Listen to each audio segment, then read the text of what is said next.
Tunnel project માટે aerial electromagnetic સર્વેક્ષણનો કરાયો પ્રારંભ. તેલંગાણા સરકારે લાંબા સમયથી પડતર શ્રી શૈલમ ડાબા કિનારાની નહેર SLBC Srisailam left bank canal tunnel યોજના પર ફરીથી કાર્યનો આરંભ કર્યો છે, જેના ભાગરૂપે એરિયલ ઇલેક્ટ્રોમેગ્નેટિક સર્વેક્ષણ હવાઈ વિદ્યુત ચુંબકીય સર્વે શરૂ કરવામાં આવ્યું છે, જે રાજ્યના મુખ્યમંત્રી રેવંત રેડ્ડીએ સ્પષ્ટ શબ્દોમાં જણાવ્યું હતું કે જો અત્યારે નહીં તો આ યોજના ક્યારેય પૂર્ણ થશે નહીં. તેમણે કબૂલ્યું હતું કે આ કાર્ય પડકારોથી ભરેલું છે, જેમાં 8 કામદારોના મૃત્યુનો સમાવેશ થાય છે.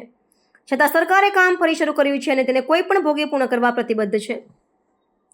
મુખ્યમંત્રી રેડ્ડીએ જણાવ્યું હતું કે આ યોજના પૂર્ણ નહીં થાય તો નલગોંડા અને મહબૂબનગર જિલ્લાના લોકો તેમને માફ નહીં કરે. આ યોજના મૂળરૂપે 1983માં મંજૂર કરવામાં આવી હતી અને તેનો હેતુ 3 લાખ એકર જમીનને સિંચાઈ માટે 30 TMC પાણી પૂરું પાડવાનો છે.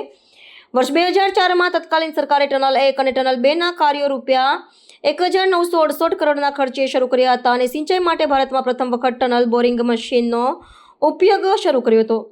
તેણે આક્ષેપ કર્યો હતો કે 2014 સુધીમાં અનેક કિલોમીટરનું કામ પૂર્ણ થયું હોવા છતાં છેલ્લા એક દાયકામાં 10 કિલોમીટર જેટલું પણ કામ થયું નથી, જે માટે પૂર્વ મુખ્યમંત્રી અને અન્ય નેતાઓ દ્વારા રાજકીય કારણોસર કામમાં અડચણ ઊભી કરવામાં આવી હતી.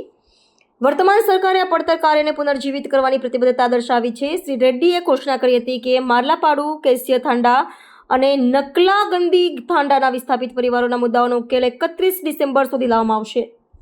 તેમણે આશા વ્યક્ત કરી હતી કે આ યોજના પૂર્ણ થતાં 40 કિલોમીટર લાંબી ટનલનો વિશ્વ રેકોર્ડ તેલંગાણાના નામે નોંધાશે અને વર્તમાન અંદાજ મુજબ આ પ્રોજેક્ટ રૂપિયા 4600 કરોડના ખર્ચે પૂર્ણ થઈ શકશે. આ પ્રોજેક્ટ નલગોંડા અને મહબૂબનગરના ખેડૂતો માટે મહત્વનો ગણાય છે.